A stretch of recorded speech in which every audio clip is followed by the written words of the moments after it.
Captain Elias Wayne did not speak. He had not spoken in 14 months, 11 days, and roughly 6 hours, though he had stopped counting somewhere around month 9. The counting had felt like a punishment at first. Each silent day, a mark scratched into the inside of his skull. Then it became a habit. Then it became who he was. The man who did not speak. The man in the corner of the briefing room who nodded when the colonel asked if he understood the mission parameters. The man who wrote his fuel requests on small yellow slips of paper and slid them across the logistics counter. The man the other pilots called Wraith, which had been his call sign back when call signs still meant something to him. He sat now in the back row of the briefing room at Šiauliai Air Base in Lithuania. His flight suit zipped to the throat, his hands resting flat on his knees. Around him, the pilots of the 555th Fighter Squadron talked. They talked the way fighter pilots always talked before a mission, which was loudly and about nothing in particular. Weather complaints, football scores, the terrible coffee in the operations building. A lieutenant near the front was doing an impression of the wing commander that had the other junior officers wheezing. Wayne watched them the way a person watches television in a waiting room. Present, not part of it. He was 41 years old. He had flown F-16 Fighting Falcons for 16 of those years. He had 2,300 hours in the cockpit, 112 combat sorties over 3 deployments, and a Bronze Star he kept in a drawer in his quarters because looking at it made his chest feel like someone had filled it with wet sand. He was, by every measurable standard, one of the best pilots the Air Force had produced in the last 2 decades. None of that mattered anymore. None of that had mattered since the night over the Euphrates River, when he had called in coordinates that were wrong by 200 meters and a jet with the call sign Puppet had broken apart in a ball of orange fire that Wayne could still see every time he closed his eyes.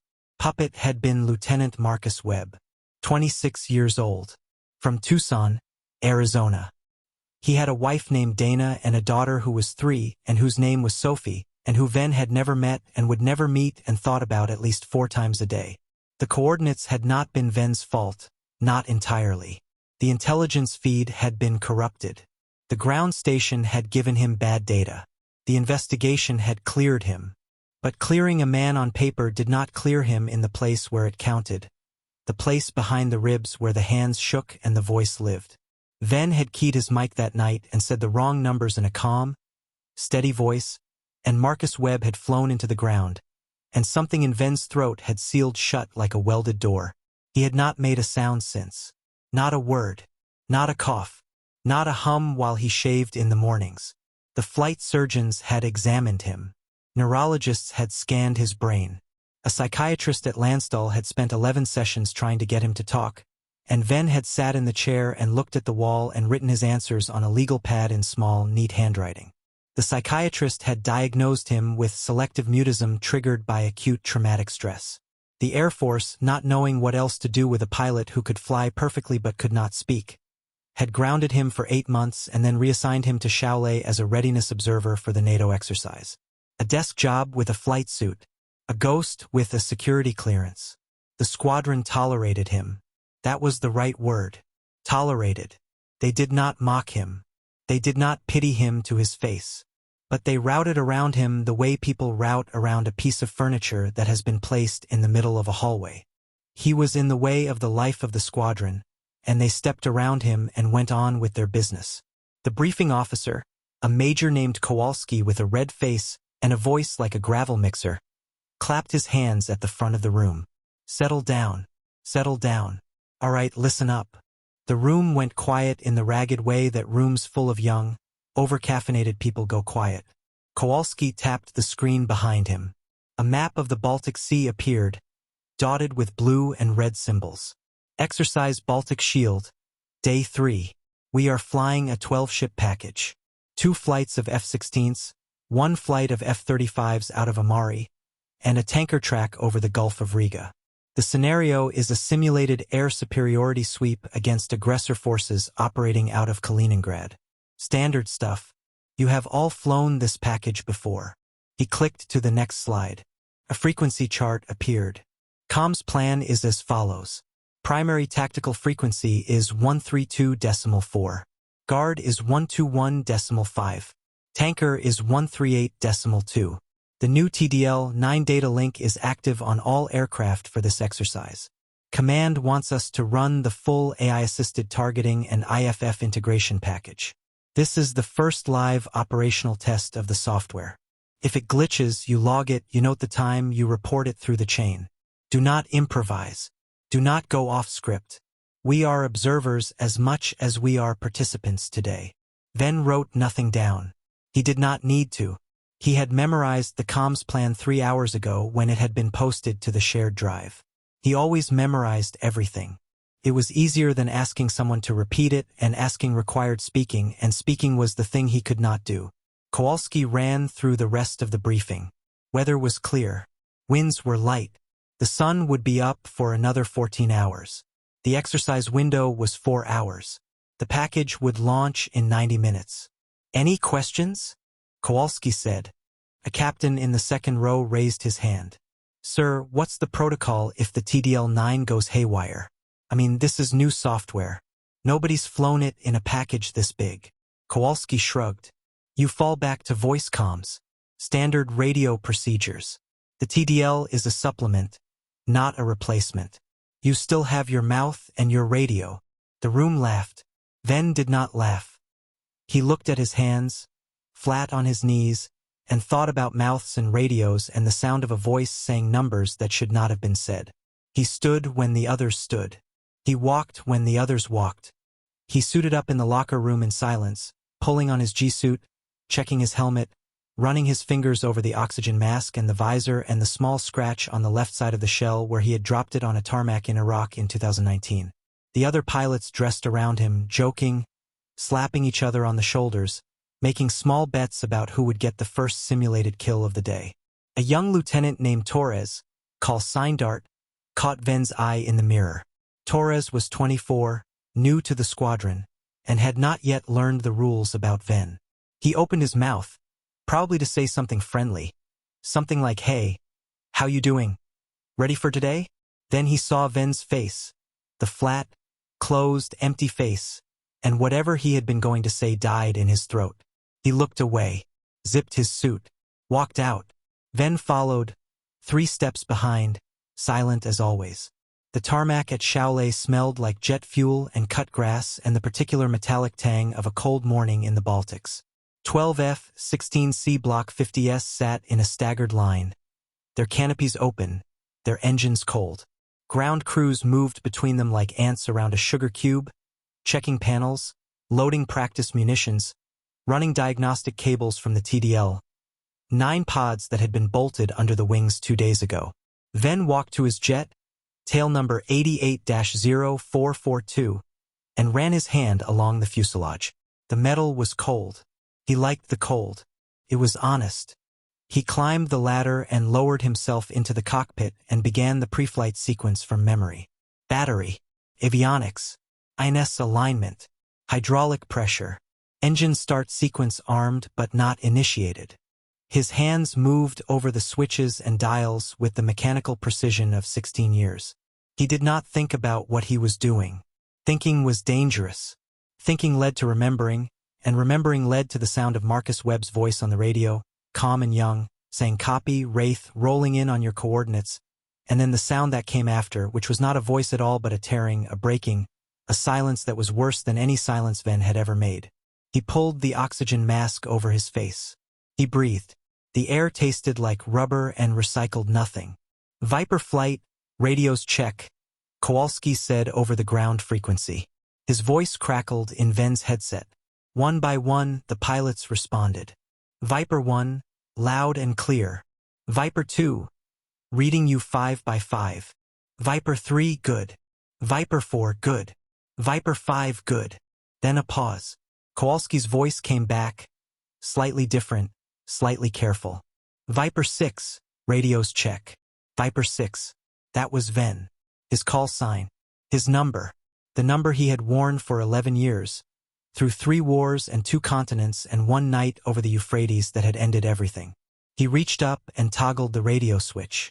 The channel was open. He could feel the static breathing in his ear, waiting. All he had to do was say 2 words. Viper 6. That was all. 2 words. He had said them 10,000 times in his career. They were nothing. They were air and vibration and the shape of his mouth around consonants. He did not say them. He toggled the switch off. He picked up the small dry erase board he kept velcroed to the side of the console, the one the ground crew had started leaving for him after the third week at Shaolei, and wrote, V6 radio check good. He held it up to the crew chief standing on the ladder beside the canopy. The crew chief, a staff sergeant named Briggs who had been with Ven for 2 deployments and who understood him better than anyone, nodded. He keyed his own radio. Viper 6 checks good, sir. Copy, Kowalski said. There was something in his voice. Not annoyance. Not pity. Just the flat acknowledgement of a fact. Viper 6 was here. Viper 6 would fly. Viper 6 would not talk. Move on. The remaining pilots checked in. Viper 7 through 12. Then the F-35 flight out of Amari. Then the tanker. All green. All loud and clear. Engines started. The tarmac shook. 12 F-16s spooled up, their turbines screaming into the gray Lithuanian sky.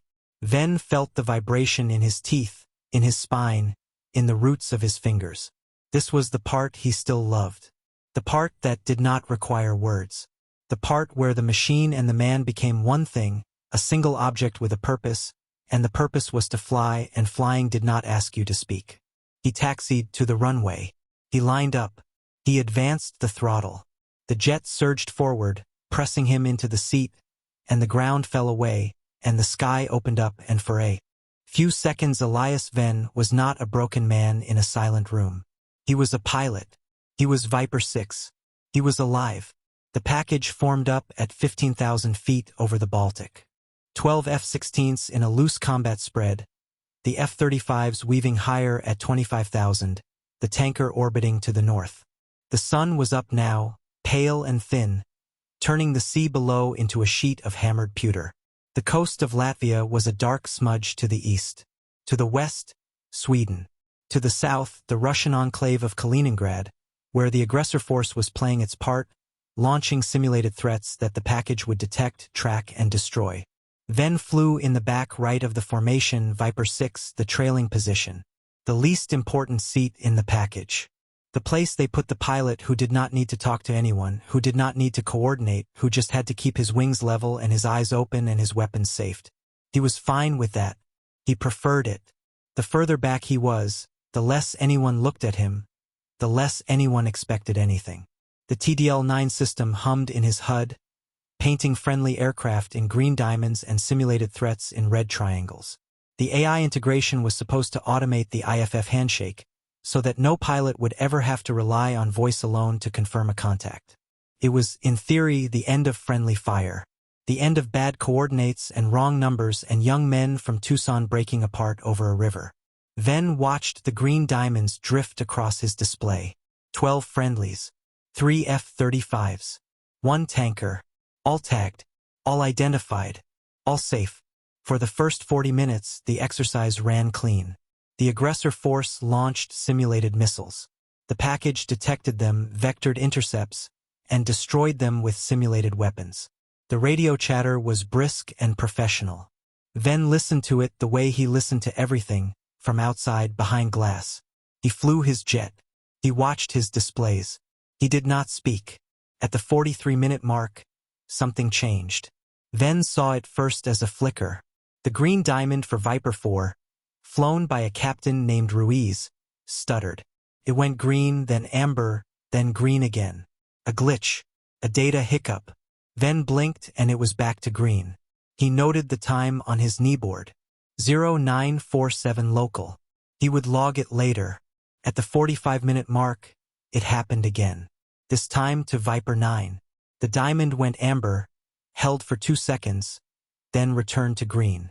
At the 47-minute mark, it happened to all of them at once. Every green diamond on Ven's HUD turned red. He stared. He blinked. He looked again. 12 red triangles where there had been 12 green diamonds. The F-35s, red. The tanker, red. His own wingman Viper 5, red. The AI had lost the IFF handshake. Every friendly aircraft in the package was now tagged as hostile. The radio erupted. What the hell? I'm showing all friendlies as bogeys. Say again. I've got 12 hostile contacts, 12, that can't be right. TDL's down. I'm getting no data, no handshake, nothing.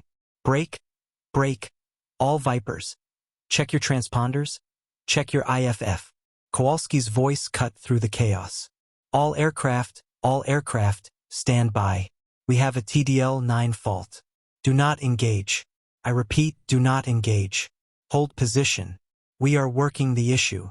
But the issue was not a simple fault. Ven could see it on his display. The AI was not just misidentifying the aircraft. It was feeding targeting data. It was painting the friendly jets with fire control solutions. It was telling each F-16 that the jets around it were threats that needed to be killed. The weapon systems were still safe, still locked, but the targeting was live. The computers were screaming shoot, shoot, shoot in the language of green brackets and lock tones. And then the pilots started maneuvering. Not because they wanted to, because the AI was feeding them threat vectors, telling them that the jet on their left was rolling into an attack profile, that the jet on their right was painting them with radar. Instinct took over. Training took over. The lizard brain that kept fighter pilots alive in a dogfight grabbed the stick and pulled, and the formation broke. Break left. I've got a locked tone. I'm not locked. Stand down. Viper 3, you're painting me. Knock it off. I'm not painting anybody, my system is. The formation scattered. 12 jets in a 10-mile radius. All tagged as hostile on each other's displays. All maneuvering, all scared. The radio was a wall of noise. Everyone talking at once. No one hearing anyone. The clean, professional comms from 5 minutes ago were gone. Replaced by the raw, ugly sound of 12 people realizing that the machine they trusted was telling them to kill each other. Ven flew straight and level. He had not moved. He had not touched the stick since the diamonds turned red. He watched the chaos on his display, the red triangles wheeling and darting, and he felt something cold and familiar settle into his stomach. He had been here before. Not this exact moment, but this feeling. The feeling of watching things go wrong and being unable to stop them. The feeling of being in the air while the world below fell apart. He reached for his radio switch. His fingers touched the toggle. He held them there. He did not key the mic. Kowalski ordered radio silence at 0952. All Vipers, this is Viper lead. Radio silence now. Cease all transmissions. I say again, cease all transmissions. Hold position. Do not maneuver. Do not engage. Wait for further instructions. Viper lead out. The silence that followed was worse than the noise. Ven could feel it pressing against his eardrums.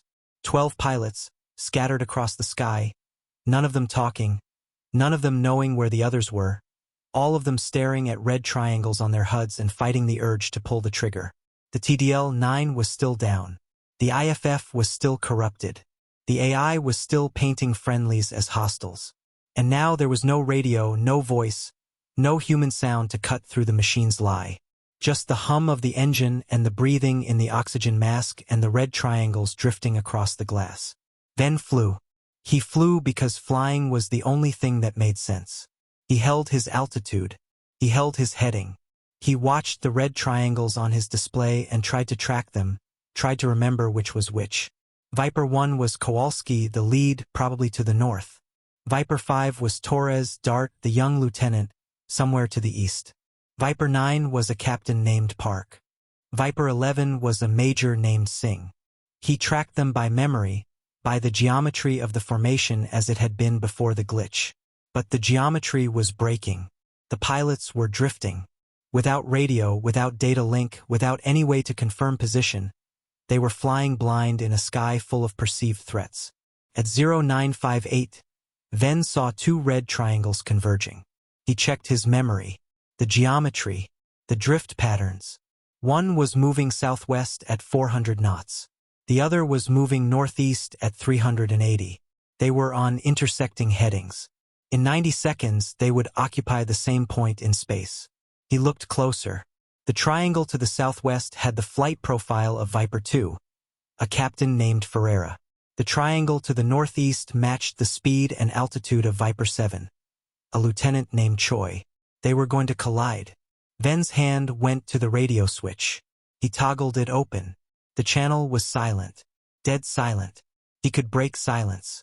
He could key the mic and say Viper 2, Viper 7, break, you are on collision headings. He could save them. All he had to do was speak. His thumb rested on the transmit button. He pressed it halfway. The circuit was almost closed. Almost. He could not do it.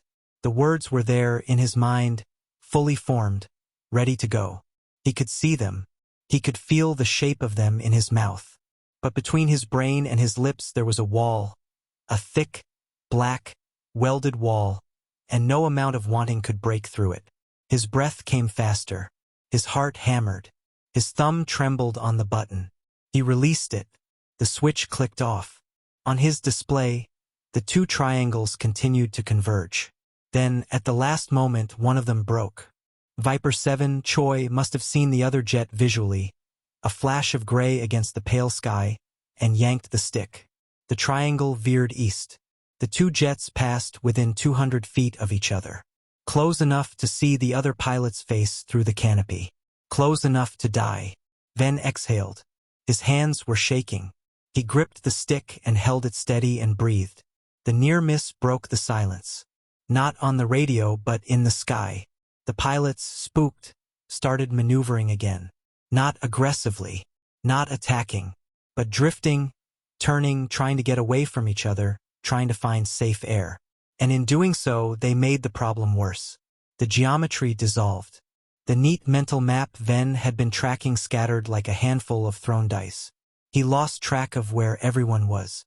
At 1004, he looked at his display and realized that he could not account for 4 of the 12 jets. They had drifted beyond his mental model. They were somewhere in the sky, tagged as red, flying blind, and he did not know where they were.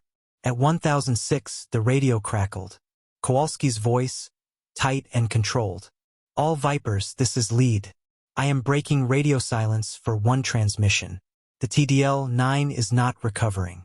Ground control is attempting a reset, but we are looking at a minimum of 20 minutes before the IFF is restored. In the interim, we need to deconflict the airspace. I need each flight to report position. Viper 1 through 4, report. A pause. Then, one by one, the first flight reported. Viper 1, Angels 15, heading 090. Viper 2, Angels 14, heading 270. Viper 3, Angels 16, heading 180. Viper 4, Angels 15, heading 340. Viper 5 through 8, report. Viper 5, Angels 14, heading 120. Viper 6, Kowalski paused. Viper 6, report. Silence. Ven sat in his cockpit, his hand on the radio switch, his mouth open behind the oxygen mask, forming words that would not come out. Viper 6, Angels 15, heading 060. That was all. 12 words. He had said them 10,000 times. They were nothing. They were air. He said nothing. Viper 6, I need your position. Report. Nothing. A long pause. Then Kowalski, his voice flat, moved on. Viper 7, report. Viper 7, Angels 13, heading 220. Viper 8, Angels 15, heading 300. Viper 9 through 12, report. The reports came in. Ven listened. He updated his mental map. But his own position was a blank spot, a hole in the picture. Kowalski did not know where Viper 6 was. No one knew. He was a ghost in the formation, a red triangle with no voice, drifting through a sky full of other red triangles, and no one could see him and he could not tell them where he was. The radio went silent again. Kowalski had said his 1 transmission. The deconfliction was incomplete. For jets had reported. For had not. And the pilots who had reported were already drifting again, because holding a heading in a fighter jet for 20 minutes with no data and no communication was like holding your breath underwater. You could do it for a while, but the body wanted air. The hands wanted to move. The eyes wanted to look for threats. and every red triangle on the display was a threat, and the body reacted, and the jet turned, and the geometry shifted, and the picture fell apart again. At 1014, Ven saw it. 2 flights, converging. Not 2 jets this time. 2 flights. For aircraft from the north, for from the south, closing on each other at a combined speed of 800 knots. They were 3 miles apart.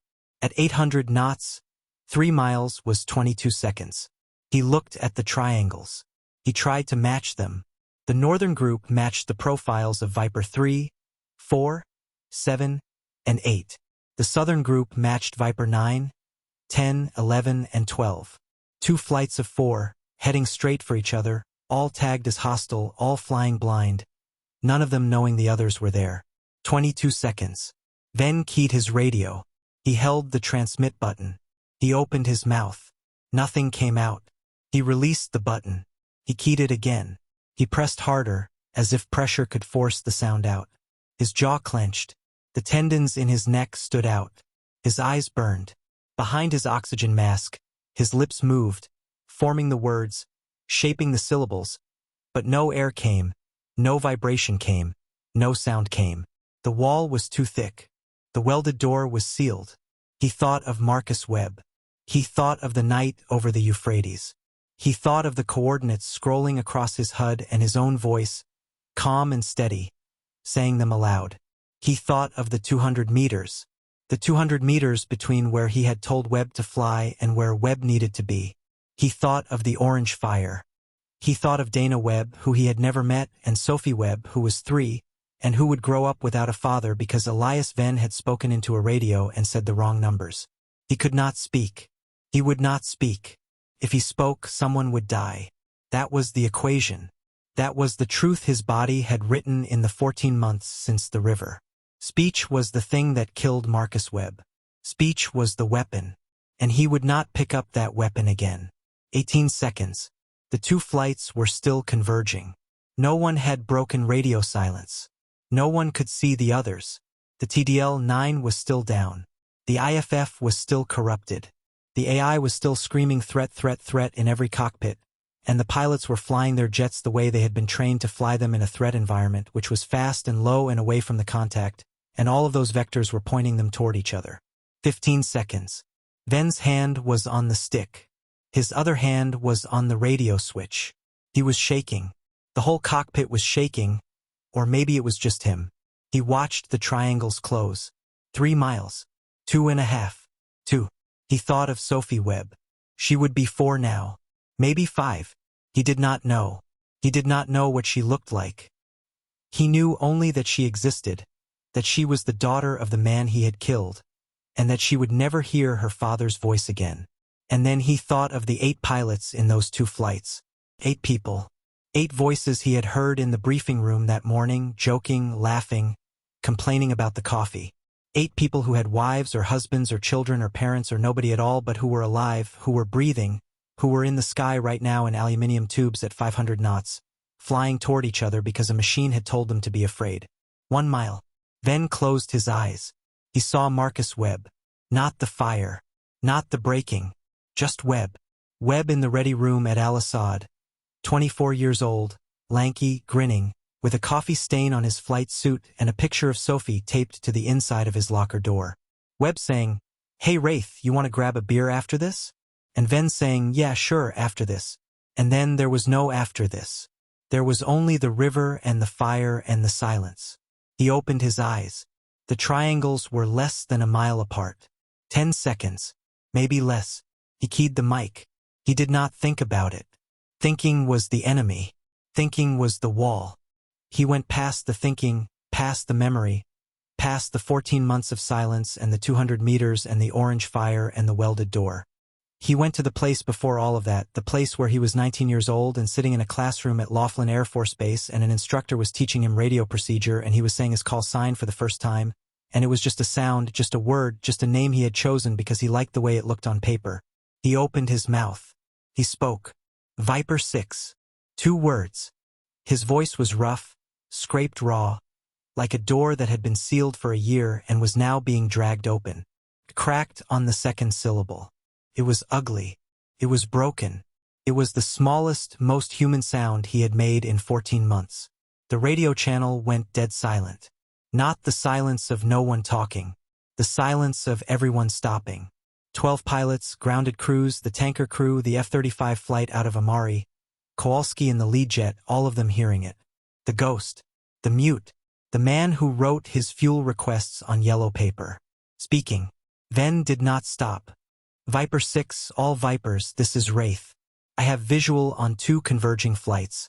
North group, break left, descend Angels 2.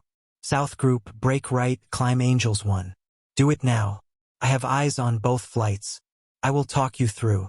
His voice broke on through. He swallowed. He breathed. He kept going. North group, Viper 3, 4, 7, 8. Break left now. Left turn, heading 270, descend to Angels 12. Move. A pause. Then Kowalski's voice, stunned, barely above a whisper. Wraith, copy. North group, you heard him. Break left. Execute. The 4 triangles in the north group turned. Ven watched them swing west, dropping altitude, separating from the south group. South group, Viper 9, 10, 11, 12. Break right. Heading 090, climb to Angels 16. Execute. Another pause. Then a voice Ven recognized as Major Singh, Viper 11. Copy, Wraith. South group breaking right. Climbing. The south group turned east. The 2 flights peeled apart. The convergence was broken. The triangles separated, widening, the distance growing. 1 mile. 2 miles. 3. 5. Safe. Ven breathed. His hand was still on the transmit button. His knuckles were white. Viper 6, this is Viper lead, Kowalski said. His voice was different now. Softer. Copy your deconfliction. All flights are clear. Good work. Good work, Elias. The name. Not Wraith. Not Viper 6. Elias. No one had said his first name in 14 months. He closed his eyes. He breathed. Viper 6, say again, Kowalski said. Do you have visual on all aircraft? Ven keyed the mic. Wraith. I have visual on 10 of 12. Viper 5 and Viper 1 are outside my scan. Requesting position reports. Viper 1, Angels 15. Heading 090, 10 miles north of the package center. Viper 5, Angels 14. Heading 120, 8 miles east. Wraith copies. All 12 aircraft accounted for. No converging tracks. Hold current headings. Do not maneuver until TDL is restored. He released the button. His hand dropped to his lap. It was trembling. He looked at it as if it belonged to someone else. The radio was quiet, but it was a different quiet now. Not the dead, pressurized silence of before. A living quiet. A held breath quiet. The quiet of 12 people in the sky who had just heard a dead man speak. For the next 14 minutes, Ven talked. It was the longest he had spoken in 14 months. It was the longest he had spoken since the night over the Euphrates. Each transmission was short. 3 sentences for at most. He gave headings. He gave altitudes. He called out drift corrections when he saw a jet wandering off its assigned vector. He was calm. His voice was still rough, still scraped, still cracking at the edges, but it was steady. It was the voice of a man who had flown 2,300 hours in this jet and who knew the sky the way a sailor knows the water. Viper 4, you are drifting south. Correct to heading 340. Viper 9, Viper 10, increase separation. You are too close. 5 miles minimum. Viper 7, hold your altitude. Do not descend below Angels 12.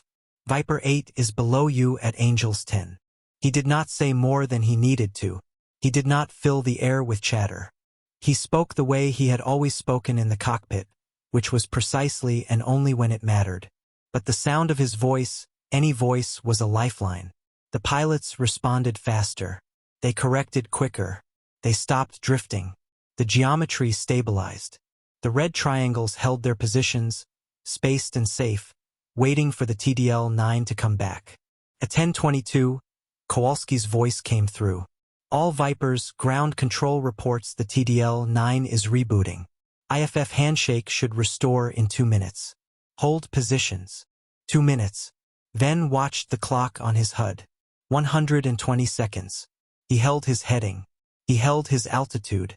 He breathed. 10:24, the green came back. It happened all at once. Every red triangle on his display flickered, went amber, and then turned green. 12 green diamonds. 3 F-35s. 1 tanker. Friendlies. All of them. The AI stopped screaming. The targeting brackets vanished. The lock tones went silent. The radio exploded. Holy hell! I've got green across the board. Confirmed. All friendlies. IFF is back. Viper lead. This is Viper 9. I've got all contacts green. No threats, no threats. Copy all. Stand down from alert. Exercise is suspended. All flights, proceed to recovery. RTB. Viper lead out. The package turned for home. 12 F-16s, 3 F-35s, 1 tanker, turning west toward Lithuania, toward the ground, toward the solid and silent and wordless earth. Then turned with them. He flew west. He held his position in the formation. He did not speak again. He did not need to. The sky was clear. The jets were green. The radio was full of other voices, relieved and loud and alive, and he did not need to add his. But it was there. His voice. In the air. In the memory of every pilot on that frequency. He had spoken. He had said his call sign. He had said Wraith and Viper 6 and brake left and descend Angels 2, and 8 people were alive because of it, and the welded door in his chest had cracked, not open, not all the way, but cracked, and there was light coming through the crack, thin and cold and pale, but light. He flew west. The sun was behind him, low and thin, turning the Baltic into a sheet of gold. He watched the coast appear ahead, the dark line of trees, the gray smudge of the airfield. He lowered his gear. He lined up on the runway. He touched down, smooth, gentle, the tires kissing the concrete, and he rolled out and taxied to the line and shut down the engine. The turbines spooled down. The silence came, but it was a different silence. Not the sealed, pressurized, welded silence of the last 14 months. A new silence. A silence with a crack in it. He sat in the cockpit for a long time. The ground crew moved around him, pulling chocks, opening panels, connecting tow bars. He did not move. He sat with his hands on his knees and his eyes on the canopy and his breath slow and even in the mask. Briggs, the crew chief, appeared at the side of the cockpit. He looked at Ven. Ven looked at him. Briggs did not say anything. He just nodded. A small nod. A nod that said, I heard you. I heard what you did. You don't have to explain. Ven nodded back. He pulled off his helmet. He pulled off his mask. The air hit his face, cold and real and smelling of fuel and grass. He breathed it in. He climbed out of the cockpit and down the ladder and onto the tarmac. The other pilots were walking in from their jets. They pulled off helmets, unzipped suits, stretched. They talked. They were loud. They were alive. Ven walked toward the operations building. He walked alone, 3 steps behind the group, the way he always walked. But something was different. He could feel it. The way they looked at him. Not around him. Not through him. At him. Torres, the young lieutenant, Dart, caught his eye and held it for a second. He did not look away. He nodded. A small nod. A nod that said thank you. Ven nodded back. The debrief was at 1400. The squadron packed into the briefing room. Kowalski stood at the front. The TDL-9 glitch was being investigated. The software vendor had been contacted. The exercise was suspended pending a full review. There would be reports. There would be boards. There would be months of paperwork and meetings and finger-pointing. But that was later. Right now, Kowalski was looking at the room, and the room was looking at him, and there was a weight in the air that had nothing to do with software. Before we get into the after-action, Kowalski said, I want to say something. He paused. He looked at the back of the room. He looked at Ven. 14 months ago, I was flying lead on a strike package over the Euphrates. Wraith was my number 2. We lost a pilot that night, Lieutenant Marcus Webb. Puppet. Some of you knew him. Some of you didn't. He was 26 and he had a daughter and he was the best wingman I ever flew with. The room was silent. After that night, Wraith stopped talking. I don't mean he got quiet. I mean he stopped. Completely. The doc said it was trauma. I don't know what the doc said. I just know that the man who used to talk my ear off in the ready room couldn't say 2 words into a radio. And I watched it. For 14 months I watched it. And I didn't know what to do. None of us did. So we worked around him. We gave him the yellow notepad. We let him fly the back of the formation. We let him be quiet. And I told myself that was enough. That leaving him alone was the right thing. He stopped. He swallowed. Today the TDL went down. The IFF went down. And for about 20 minutes, the only thing standing between 8 pilots and a mid-air collision was one man with a radio and a pair of eyes. And that man hadn't spoken a word in over a year. And he spoke. He spoke because 8 people were going to die if he didn't. And his voice broke, and his hands shook, and he said his call sign, and he talked those 2 flights apart, and he saved them. Kowalski looked at Ven. His eyes were wet. He did not wipe them. I don't know what to say to you, Elias. I don't know if there's a right thing to say. But I need you to know that we heard you. Every one of us. And we're not going to pretend it didn't happen. And we're not going to pretend you're a ghost. You're not. You're Viper 6. You're Wraith. You're one of us. And your voice, when you're ready to use it, is welcome on this frequency. The room was silent. Then, slowly, one person started clapping. Then another. Then the whole room. Not a standing ovation. Not a cheer. Just hands, clapping, steady and warm. The sound of 30 people saying, "We saw you, we heard you, you are here." Ven sat in the back row. His hands were flat on his knees. His face was still. His eyes were dry. But something behind his ribs, something that had been locked and welded and sealed for 14 months, shifted. Not open. Not yet. But it shifted. The way a door shifts when the lock turns. The way a door shifts when someone on the other side finally puts their hand on the handle. He did not clap. He did not smile. He did not speak. But he nodded. One small nod. And that was enough. That evening, the sun went down over Shaolei. The sky turned pink, then orange, then a deep, bruised purple. The jets sat on the tarmac in a long row, dark shapes against the fading light. The ground crews had gone home. The operations building was quiet. The flag snapped in the wind. Ven walked the flight line alone. He did this most evenings. He walked the length of the tarmac, past the jets, past the hangars, past the fuel farm, to the end of the runway where the concrete stopped and the grass began. He walked because walking did not require words. He walked because the jets were quiet at night and the quiet was easier when it was shared with something that understood it. He stopped at 88-0442, his jet. He put his hand on the fuselage. The metal was cooling, ticking softly as it contracted in the evening air. He ran his fingers along the panel lines, the rivets, the small scratch on the intake lip. He thought about his voice, how it had sounded, rough, broken, like a door dragged open after a year. He thought about how it had felt in his throat, the vibration, the air moving over his vocal cords after so long. It had hurt, not physically, but the way stretching hurts after a long time still. The way light hurts after a long time in the dark. He thought about Marcus Webb.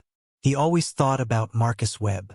But tonight, for the first time, the thought did not come with the fire. Came with the ready room, the coffee stain, the picture of Sophie on the locker door, the grin. "Hey Wraith, you want to grab a beer after this?" "Yeah," Ven said. He stopped. He stood very still. His hand was on the fuselage. The metal was cold under his fingers. The word hung in the air, small and rough and barely there. One syllable, one sound. He had said it. Not into a radio. Not into a frequency with 12 pilots listening. Just into the evening air, to no one, to a jet. To the memory of a 26-year-old man from Tucson who had a daughter named Sophie. "Yeah," he said again, louder this time, still rough, still cracked, but there, a sound, a word, he breathed. The air tasted like fuel and grass and the cold Baltic night. He breathed it in and out and in again. He did not say anything else. He did not need to. One word was enough. One word was a door cracked open. One word was the beginning of the rest of it. The long and slow and painful work of unsealing, of thawing, of learning to make sound again without flinching. It would take time. Maybe a year. Maybe more. Maybe he would never be the man he had been before the river, the man who talked too loud in the ready room and argued with the maintenance chief about tire pressure and sang bad country music in the shower. That man might be gone. But this man, the one who stood on the tarmac in the fading light and said yeah to an empty sky, was here, was alive, was breathing. He patted the fuselage, twice, the way you pat a horse, the way you pat a friend on the shoulder. He walked back to the operations building.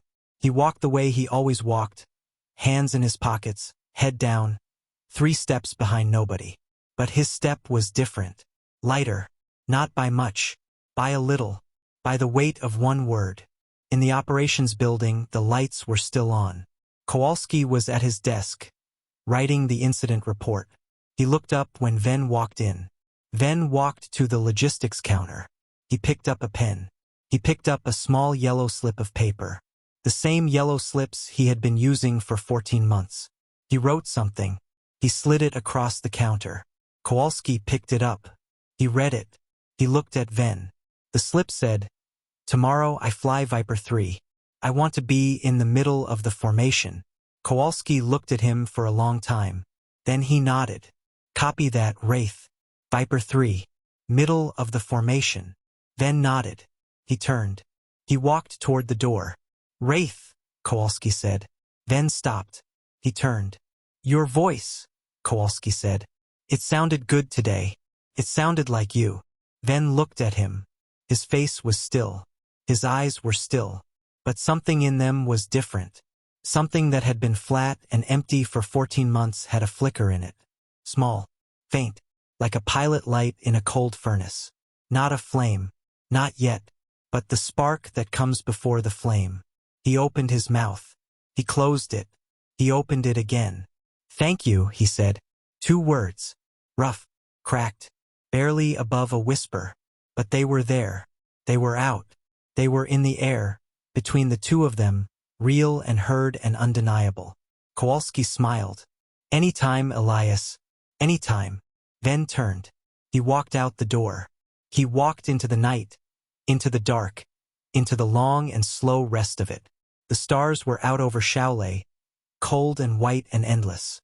The tarmac stretched behind him, silver in the moonlight, the jets dark and still. He walked. He breathed. He did not speak again. He did not need to, but he could. And that was the thing. That was the whole thing. The door was not open, but it was unlocked. And his hand was on the handle. And tomorrow or the day after that he would turn it. And he would walk through. And he would say his call sign. Not because 8 people were about to die. Not because a machine had failed and the sky was full of red triangles. But because he wanted to. Because he was Viper 6. Because he was Wraith. Because his voice was his, and it was not the thing that killed Marcus Webb, and it was not the weapon, and it was not the fire. It was just a voice. Just a sound. Just a man in the sky, saying, "Here I am here, reading you loud and clear." The night was quiet. The jets were quiet. The stars were quiet. And in the quiet, if you really listened, you could almost hear it. The faintest sound. The smallest vibration. A door somewhere creaking open. And on the other side, a man breathing. Getting ready to speak. Yendi.